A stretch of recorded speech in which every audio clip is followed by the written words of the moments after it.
Hello dear student, আজকে যে ব্যাপারটা নিয়ে তোমাদের কাছে আমি আলোচনা করব যে আজকের যে কি টপিক আছে সেই টপিকটা কি আছে।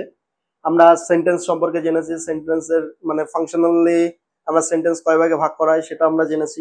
আর আজকে আহ, গত ক্লাসে যেটা আলোচনা করেছিলাম যে সেন্টেন্স, সাবজেক্ট, প্রেডিকেট এবং অবজেক্ট নিয়ে আমি আলোচনা করেছিলাম।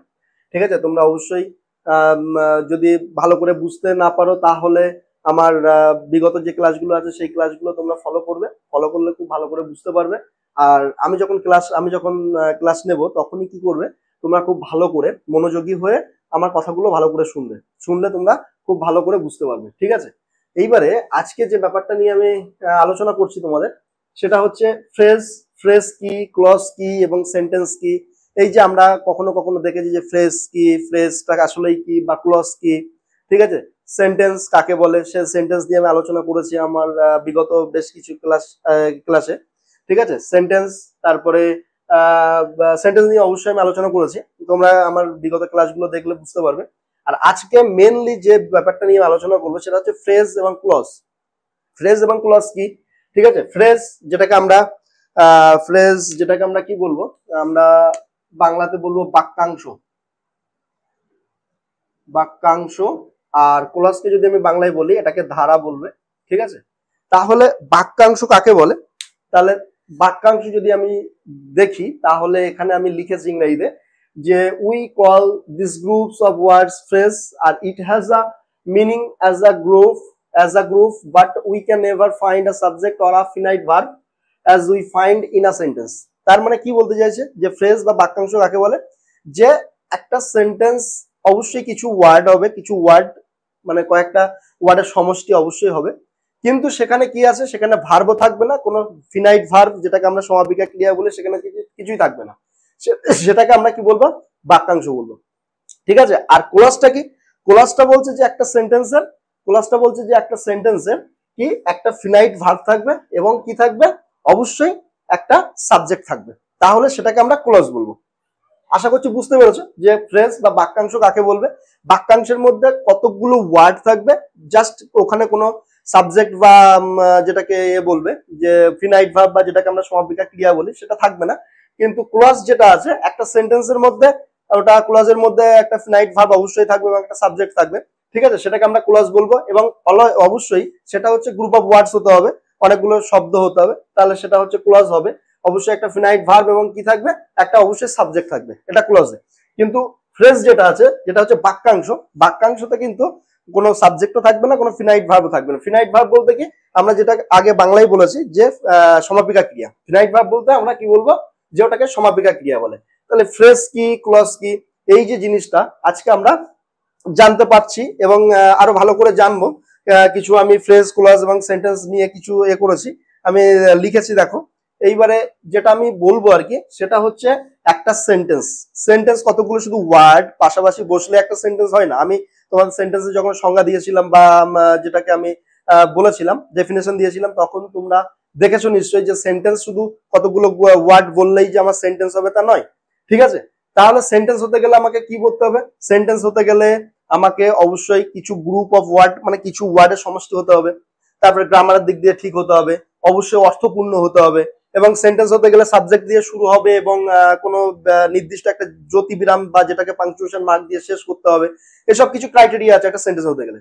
কিন্তু আজকে আমরা যে ব্যাপারটা নিয়ে আলোচনা করছি সেটা হচ্ছে ফ্রেজ আর ক্লজ আর সেন্টেন্স। ঠিক আছে, এই যে ফ্রেজটা কি, ক্লজ কি, সেন্টেন্স কি, এই বিষয় নিয়ে আজকে আমরা আলোচনা করব। ঠিক আছে, তাহলে ফ্রেজটা কি, একটা আমি বললাম ফ্রেজটা হচ্ছে বাক্যাংশ, অর্থাৎ একটা বাক্যের একটা বাক্যাংশ। ঠিক আছে, একটা বাক্যের বাক্যাংশ, সেটাকে আমরা কি বলবো, ফ্রেজ বলবো। আর ক্লজ কাকে বলবো, যেটাকে ধারা। আমি তোমাদের বলেছি যে ক্লজ একটা ধারা, অর্থাৎ ওখানে একটা ফিনাইট ভার্ব থাকবে এবং একটা কি সাবজেক্ট অবশ্যই থাকবে। আমি যখন ওয়ার্ড নিয়ে আলোচনা করেছি আমার গত ক্লাসগুলোতে, তোমরা অবশ্যই দেখলে বুঝতে পারবে যে আমি ক্লজ নিয়ে আলোচনা করেছি। ঠিক আছে, সেই ক্লজ, সরি ভুল বললাম, ক্লজ নয়, আমি ওয়ার্ড নিয়ে আলোচনা করেছি। এই ওয়ার্ড যেরকম কতগুলো অ্যালফাবেট পাশাপাশি বসে একটা অর্থপূর্ণ শব্দ তৈরি করে, একটা মিনিং তৈরি করে, সেটাকে আমরা ওয়ার্ড বলেছি। তারপরে সেন্টেন্স নিয়ে যখন আমি আলোচনা করেছি, সেন্টেন্স কতগুলো ওয়ার্ড পাশাপাশি বসে একটা অর্থপূর্ণ বাক্য তৈরি করে। ঠিক আছে, এবং গ্রামারের দিক দিয়ে অবশ্যই ঠিক হতে হবে, সেটা আমি আমার বিগত ক্লাসগুলো তোমরা দেখলে বুঝতে পারবে সেন্টেন্স আমি কাকে বলে, কিভাবে কি মানে গঠনমূলক দিক দিয়ে কতগুলো ভাগ আছে, এই সবগুলো আমি সব বিগত ক্লাসগুলোতে আমি দিয়েছি। কিন্তু আজকে যে বিষয় নিয়ে আমি আলোচনা করছি সেটা হচ্ছে ফ্রেজ, ক্লজ এবং সেন্টেন্স। একটা সেন্টেন্স, ঠিক আছে, যে কতগুলো ওয়ার্ড হলেই একটা সেন্টেন্স হয় সেটা আমরা জানি, কিন্তু যে কতগুলো এখানে যে ফ্রেজ অর্থাৎ বাক্যাংশ, ঠিক আছে, যেটাকে আমরা বাংলাতে বাক্যাংশ বলছি। ফ্রেজ, ফ্রেজ বলছে কি যে গ্রুপ অফ ওয়ার্ডস, বলছে কতগুলো ওয়ার্ডের সমষ্টি হতে হবে। ফ্রেজ কতগুলো ওয়ার্ডের সমষ্টি হতে হবে। তারপরে কি বলছে, contains no finite verb or subject, এবং এই যে মানে কন্টেন্টটা আছে সেই কন্টেন্টটার কোনো ভার্ব অর্থাৎ কোনো ফিনাইট ভার্ব, যেটাকে আমরা বাংলাতে বলবো সমাপিকা ক্রিয়া, এবং সাবজেক্ট থাকবে না, সেটা হচ্ছে ফ্রেজ গেল। আর has a meaning but it is partial not complete, বলছে এটাতে কি আছে যে হ্যাজ আ মিনিং আছে, এটা একটা অবশ্যই একটা অর্থ আছে, কিন্তু ইট ইজ পার্শিয়াল, অবশ্যই এটা আংশিক, ঠিক আছে, কিন্তু এটা মানে মিনিংটা আংশিক এবং নট কমপ্লিট এবং সম্পূর্ণ নয়, এটাকে আমরা ফ্রেজ বলছি। যেমন এখানে আমি একটা এক্সাম্পল লিখেছি যে ইন আ বোট, ঠিক আছে, বোট, ঠিক আছে, এখানে নেই কোনো সাবজেক্ট, নেই কোনো ফিনাইট ভার্ব বা সমাপিকা ক্রিয়া বা যেটাকে আমরা মেন ভার্ব বলবো, মেন ভার্ব নেই, শুধুমাত্র ইন আ বোট। এখানে একটা একটা কি আছে, কতগুলো শব্দ সমষ্টি আছে, যে ইন একটা শব্দ, এ একটা শব্দ, বোট একটা শব্দ, তিনটে ওয়ার্ডের সমষ্টি, ঠিক আছে, এটা হচ্ছে একটা ফ্রেজ। তাহলে ফ্রেজ একটা গ্রুপ অফ ওয়ার্ডস হয়েছে, গ্রুপ অফ ওয়ার্ডস। তারপরে এখানে কোনো ফিনাইট ভার্ব এবং সাবজেক্ট নেই এখানে ইন আ বোটে, যে টোটালি এখানে কোনো সাবজেক্টও নেই, কোনো ফিনাইট ভার্বও নেই। আর কি এটার মিনিং আছে যে ইন আ বোট, বোটের মধ্যে, ঠিক আছে, ইন আ বোট, কিন্তু এখানে কোনো মানে বাক্যটাকে কমপ্লিট করছে না, ঠিক আছে, এটাকে আমরা ফ্রেজ বলবো অর্থাৎ বাক্যাংশ বলবো।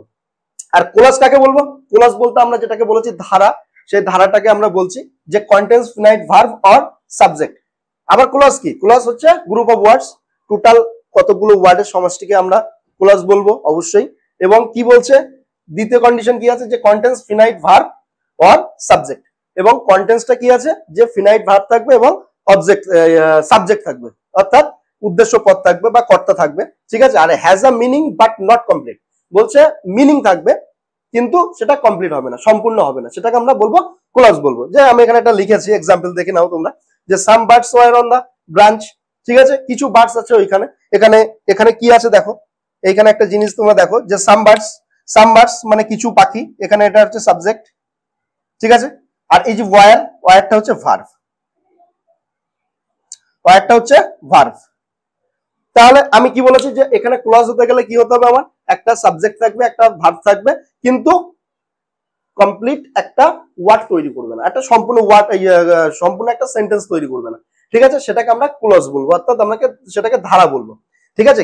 আর সেন্টেন্স যেটা আছে, সেন্টেন্স অর্থাৎ যেটাকে আমরা বাক্য বলি, ঠিক আছে, সেই বাক্য হতে গেলে কতগুলো ওয়ার্ডস তো হতেই হবে, তারপরে কন্টেন্স ফিনাইট ভার্ব আর সাবজেক্ট থাকতে হবে, ঠিক আছে, এবং হ্যাজ আ কমপ্লিট মিনিং, এবং অবশ্যই একটা সম্পূর্ণ অর্থ থাকতে হবে, তাহলে সেটা আমরা সেন্টেন্স বলবো। যেমন আমি এখানে একটা লিখেছি যে রাম রিডস আ বুক, রাম বই পড়ে, এখানে রাম রিডস আ বুক, এখানে টোটালটাই এই যে সেন্টেন্সটা আছে এটা কিন্তু একটা অবশ্যই কি একটা সেন্টেন্স, এবং এর মিনিং আছে, এর ফিনাইট ভার্ব আছে, এখানে রিডস আছে ফিনাইট, এখানে ভার্ব আছে, ভার্ব, এটা সাবজেক্ট রাম, এ বুক অবজেক্ট, সবকিছু এখানে আছে, ঠিক আছে। তাহলে এটাকে আমরা সম্পূর্ণরূপে একটা কি বলবো, এটা সেন্টেন্স বলবো। তাহলে আমি কি বললাম যে ফ্রেজ কাকে বলে, ফ্রেজ হচ্ছে কতগুলো ওয়ার্ড সমষ্টি থাকবে, তার কিন্তু কোনো ফিনাইট ভার্ব বা সাবজেক্ট থাকবে না, ঠিক আছে, এবং মিনিং থাকবে কিন্তু কি সেটা পার্শিয়াল এবং সেটা সেন্টেন্স কমপ্লিট করছে না। আর ক্লজে কি আছে, সমষ্টি একটা গ্রুপ মানে কয়েকটা ওয়ার্ডের একটা সমষ্টি থাকবে, ফিনাইট ভার্ব থাকবে, সাবজেক্ট থাকবে এবং তার মিনিং থাকবে, কিন্তু সেটা কমপ্লিট করছে না, মানে কি সম্পূর্ণ নয়। যেমন সাম birds were on the branch, যেমন সাবজেক্ট এবং ভার্ব আছে, কিন্তু এখানে কমপ্লিট একটা সেন্টেন্স তৈরি হয়নি। এইবারে এই যে সেন্টেন্সটাকে আমি যদি বলি, তাহলে এখানে কতগুলো ওয়ার্ড থাকবে, এখানে ফিনাইট ভার্ব এবং সাবজেক্ট থাকবে এবং কমপ্লিট একটা মিনিং থাকবে, তাহলে সেটা সেন্টেন্স হবে, ঠিক আছে। তাহলে আশা করছি বুঝতে পেরেছো যে ফ্রেজ কাকে বলে, বাংলাতে আমরা বাক্যাংশ বলেছি, ক্লজ বলেছি, ফ্রেজ, ক্লজ, সেন্টেন্স, এই যে ধারণাটা তোমাদের ক্লিয়ার করেছি যে শুধুমাত্র কতগুলো ওয়ার্ড থাকলেই আমি সেন্টেন্স বলতে পারবো না, ঠিক আছে। এইবার সেইগুলো কতগুলো ওয়ার্ড থাকলে জাস্ট আমি ফ্রেজ ফ্রেজ বলেছি যে ফ্রেজ কতগুলো ওয়ার্ড থাকবে, কিন্তু পার্সিয়াল কোনো মিনিং থাকবে না, সম্পূর্ণ নয়, ঠিক আছে। আর হচ্ছে যেটা আছে কোনো কোনো ফিনাইট ভার্ব এবং কি অবজেক্ট, এই সাবজেক্ট থাকবে না।